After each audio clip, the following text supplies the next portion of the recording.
इन दिनों स्वास्थ्य मंत्री टीएस सिंहदेव रायगढ़ जिले के 2 दिवसीय प्रवास पर है। सोमवार को दौरे के दूसरे दिन सर्किट हाउस में स्वास्थ्य मंत्री ने प्रेस वार्ता की। प्रेस वार्ता के दौरान रायगढ़ मेडिकल कॉलेज को लेकर पूछे गए सवाल पर स्वास्थ्य मंत्री ने संज्ञान लेते हुए कहा कि मेडिकल कॉलेज के डीन और अधीक्षक को 15 दिन का अल्टीमेटम दिया गया है। उन्होंने कहा कि प्रदेश में स्वास्थ्य सुविधा के साथ किसी भी प्रकार की समझौता नहीं की जाएगी।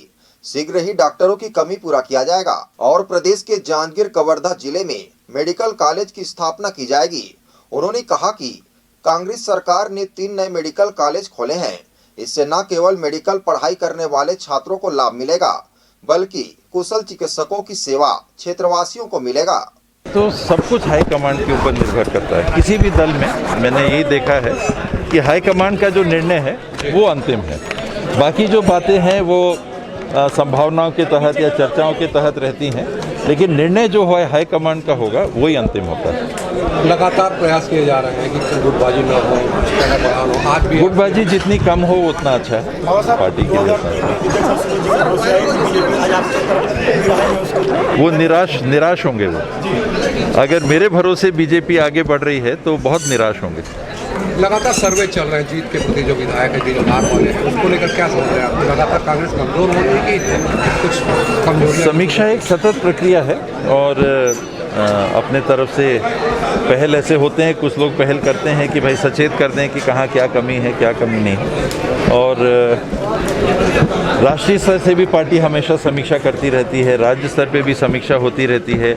हमारे संगठन जिला स्तर के हैं, वो भी अपने तरफ से समीक्षा लगातार करते रहते हैं और इनपुट्स देते रहते हैं। तो ये समीक्षा एक सतत प्रक्रिया है। आज आपने कहा मेडिकल कॉलेज 15 दिन के लिए अल्टीमेटम दिया है आपने। अगर शिफ्ट नहीं हुआ तो डीन और मेडिकल सुपरिटेंडेंट जरूर बदले जाएंगे। जीएसटी को लेकर जो बात हो रही है, केंद्र सरकार ने रेट कम की है पेट्रोल के, बसरी गैस के, वो कह रहे हैं आप जीएसटी कम करिए। जीएसटी नहीं, वो कह रहे हैं वैट कम करिए, और वो गुमराह कर रहे हैं देश के नागरिकों को इस बाबत कि पेट्रोलियम प्रोडक्ट्स के ऊपर 3 टैक्स, मोटा मोटी 3 टैक्स लगते हैं। सेस वगैरह छोड़ दीजिए। एक लगता है सेस, दूसरा लगता है एक्साइज ड्यूटी और तीसरा लगता है वैट।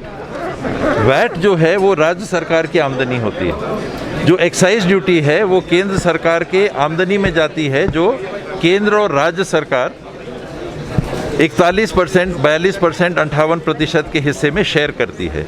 और सेस की आमदनी होती है जो पूरी की पूरी केंद्र सरकार को जाती है। जैसे सेस केंद्र सरकार, वैट राज्य सरकार और एक्साइज दोनों को।